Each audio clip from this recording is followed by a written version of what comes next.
It's a pleasure to be here today. Organised crime is a commanding phrase, conjuring up, in the words of King Lear, "I know not what they be, but they shall be the terrors of the earth." While conjuring up winds even stronger than we had this week and hot air greater than you will hear for the next 25 minutes or so. But it can distract us from the local manifestations, by which I don't just mean as a Welshman even greater than I or Alan Michael. David Lloyd George put it when responding to a demand to crack down on prostitution: "You control the demand and I'll control the supply." Perhaps he was thinking of his own demands at the time, but we'll perhaps move over that. Now, we often hear, when thinking about organised crime, about crimes of globalisation. Now, organised crimes are what Levi Strauss, the anthropologist, no relation, called a floating signifier, or psychiatrists might call a Rorschach blot. We can read into it almost anything we want. But people talk and think a lot about globalization in this context.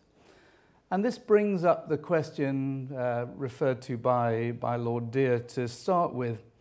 And I must confess that as a member of the Crime Statistics Advisory Committee, one of my jobs is to try and get some fresh thinking on e-crime and fraud. When we think about organised crime, who is the enemy? Is it a broad range of acts? And one of the troubles about organised crime as a term is that almost anything can fall within it. Is it a particular set of threat actors and their witting and unwitting, almost witless, facilitators? So what do we count, whom do we count, and where do we count them?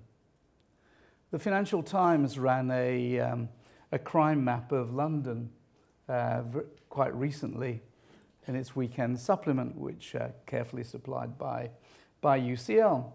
So I typed in the headquarters of the City of London Police Economic Crime Department. No fraud appeared in the entire region. Why? Because it's now dealt with nationally, if at all. It's dealt with nationally, it's centralised, yeah? And that's important, because if people start looking for patterns of crime in their area, where are they going to find the fraud and e-crime component of that? It's an unintended effect, but it's quite an important effect. So what do we count, whom do we count, and where? So you might have to look at the annual crime stats or the banking fraud data to find that kind of thing. Then we think about the mechanisms of transnational crime delivery. Well, you know, it's difficult to mug you without being there, but these days a lot of crime gets delivered remotely. We don't want to overestimate that. Most drug dealing, for example, is your friendly, it's a social interaction in the neighborhood rather than getting your supply by eBay or remote courier. But many serious offenders in the supply chain never enter the jurisdiction of the UK, let alone locally. And most crimes, whether market-based, like trafficking crimes, consensual, perhaps controversial word, or predatory, are still delivered and experienced locally. But some locals are quite happy or neutral about that. One of the things that we have to confront, and the government has to confront, as it has issued its new serious organised crime strategy, is public attitudes to these things, which are ambiguous.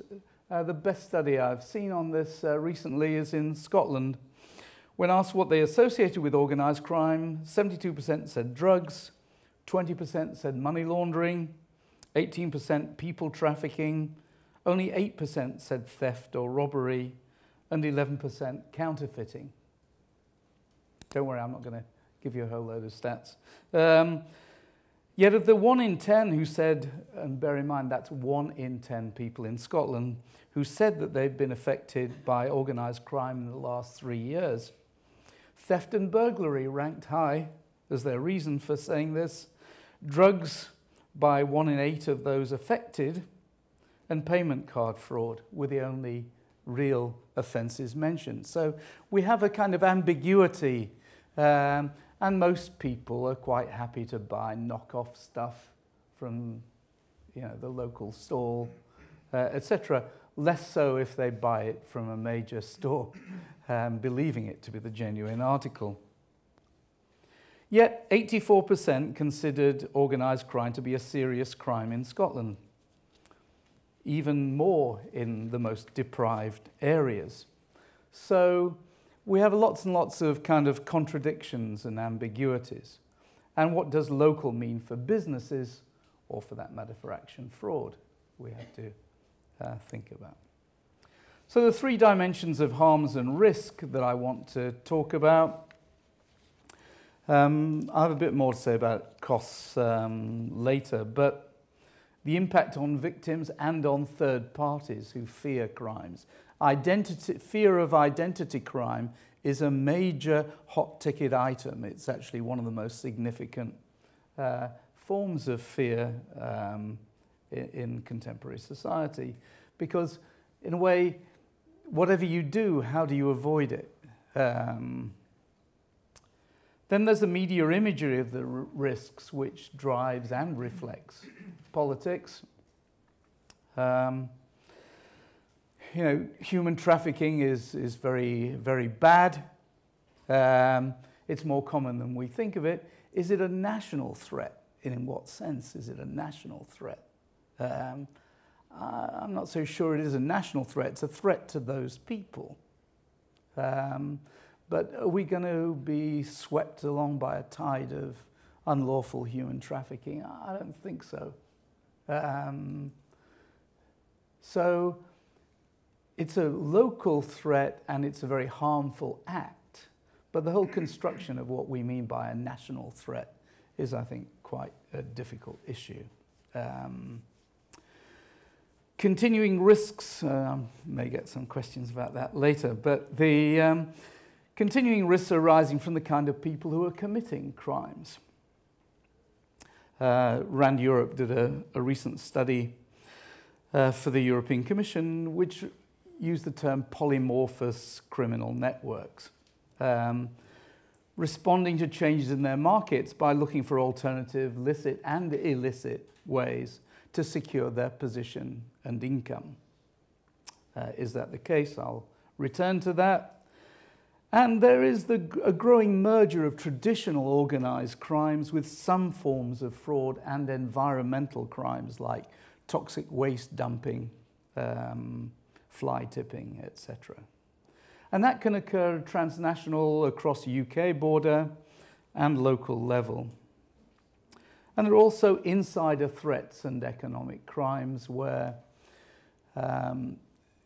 basically organised crime types are looking out by Facebook and by other mechanisms of recruitment, hanging around in local pubs. The same people hanging around in clubs become vulnerable when people spot their lifestyles. So that kind of thing for recruitment, for money laundering and for fraud. And the final dimension of this is what they spend their money on, though by volume, most villains offend to spend rather than offend to save. There's a session later on that. If we look at the Home Office's map from the organised crime mapping exercise, we can see that basically London is the hottest spot, and other bad spots. Wales in general is a pretty peaceful spot.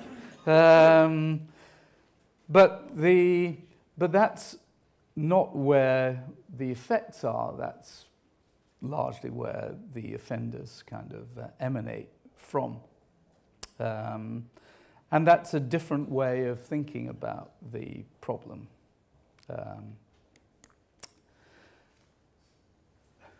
One of the questions about trends that I've been asked to address is the issue of, is there a rise? What forms do the rise and the fall? Because crime can go down as well as up. How many criminals want to expand? Most people are actually quite comfortable with what they do. They don't like to move outside their comfort zone. How many criminals have the resources to expand, and what are their limits to growth? You know, what are their contacts, home and away, including fences? You know, knowing a good fence. If you're talking about personal crime stories, somebody once stole my mother's lapis lazuli bracelet, a young offender, and got nicked with it because they couldn't find a fence who would take it. It was pretty dumb to steal it. But they probably thought correctly that it was quite valuable. But the fence acts as a constraint upon you know, their contacts. Likewise, launderers. We don't know a lot about the laundering market, but those can act as constraints.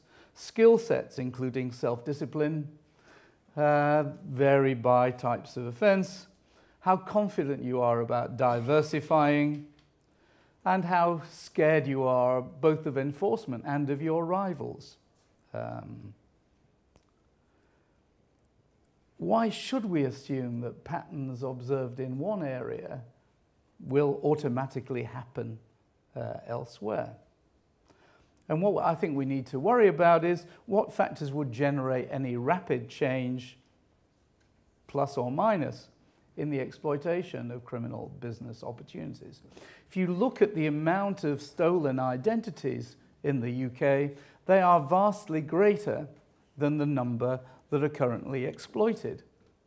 What would it take to transform those stolen identities into, well, not really stolen, they're borrowed or duplicated. What would it take to transform those into more effective crime? And how quickly would we know that was happening? You know, that's the responsibility of the National Fraud Intelligence Bureau and of other intelligence products such as those that I heard yesterday that the Met are busy developing, etc., and that the next speaker may talk about. But it's very important to know the rate of change of these things and trends in what.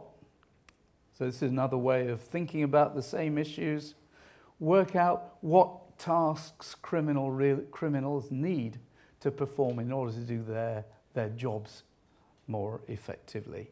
And so where are the intervention points in this process that we can think of, which I think Martin Hewitt is going to comment on. So if we think about the costs and social impacts of serious crimes for gain, then, you know, there's lies, damn lies, and statistics. The Home Office estimate that organised crime costs 24 billion, of which drug supply is the highest, followed by fraud. I led a study for the European Parliament, which estimated a minimum of 126 billion euros for organised crime in Europe, 34 billion for drug treatment, and over 1.2 billion for EU-level enforcement resources, excluding most national agencies except our own and the Italians, where data are available. But fraud was the biggest component of that. But we need to worry about who believes any of this data more than we do. If anyone, and what these mean at the local level. It's one thing to produce a big statistic for the national basis. How do we assess impacts? One of the things I'd like people to think about harder is recuperability from crime. Yeah, which is very hard to measure. You know, if, like me, you're quite old, the amount of time you have left to earn money to recuperate where you got back or to survive psychologically may be less. On the other hand, if you're young, you might have a lifetime of misery ahead of you. It's a cheerful thought, isn't it?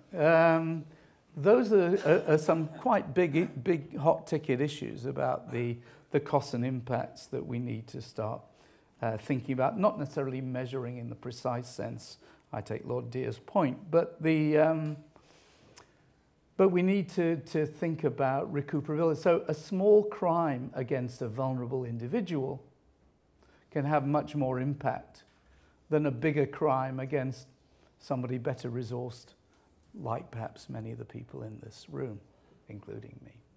And where do the relative profits from crimes end up is another big issue. We don't, again, know a lot of that. If you take VAT, carousel fraud, for example, yeah, after Dubai, the trail tends to go cold. We don't know what it's used for. That's quite an important issue too. And on what basis do we actually, or rationally, which is a different question, rank crimes against corporations and governments, including local governments, versus non-violent and violent crimes against individuals? We need to think about those kinds of questions because resources are very limited. And it's not just a question of which is worse, it's also a question of what the effects of what we do about them are. Now, I've got this slide. The title would be taken today by almost everyone in the world to be ironic. Where do you find an honest politician in this all too grim world? But it was actually the title of a book published over 40 years ago, which was intended to be serious. And it's a symptom of the delegitimation of politics that people can't see a title like that without seeing it as ironic. This is a plea for realism and for less bigging up of the issues. One of the big problems about having huge figures for organised crime is that very little of what we do can actually be expected to have much impact on that. And so in a way we've created a bit of a rod for our own backs by yielding to the demand of the media always to produce a big figure. I know it's easier to say than to do. I remember the Sunday Times phoning me up decades ago. Is it true that $200 billion a year is laundered through the City of London? To which I replied, how the heck would I know? How the heck could anybody know? It's a ridiculous question. When you think about domestic crime and foreign crime that is laundered through the UK, how would you go about that process rationally? We know it's a lot. But anyway, they found somebody else to say yes. So we do need to think about systematic properties of crime and look for vulnerabilities at various points. Soccer became perhaps focused on the higher reaches. That was their job. And not enough on local. But we do need to worry about this at the local level more. As the horse meat scandal, for example, showed, and if you look at environmental crime too, there are both fragmentation risks and action needs. And once we get rid of those linkages, it's very difficult to pull them together again. But we can't do everything, and it takes time to develop relationships. Using local relationships with licensing authorities and the SIA for door staff can be a lot smarter than prosecutions. But judges need to take these kinds of offences, like environmental crimes, more seriously too. So questions I want to leave you with are, what can we do about E-enabled crimes, local, regional, national partnerships? Easy to talk about, but where are the resources to do it? Balancing reactive cases and versus proactive targeting of established offenders and criminal upcomers is an important question. There are some very serious crimes that are not committed by ongoing criminal organizations that we still perhaps need to investigate reactively, and that's what people expect. How much of that can we afford, particularly in the e-crime space? But also in the very serious fraud cases. And the PCC's local policing and the local legitimacy of organized crime issues needs to be thought through. We need a better narrative to help us deal with those issues. Because in an age of austerity, the danger is that local partnerships will melt away because those resources will be cut back. And we need to worry quite a lot about that, because once they disappear, you've got nobody to leverage anymore. So thinking about those building blocks in this outline is what I've done, and I hand over to somebody who actually knows what they're talking about. Thank you.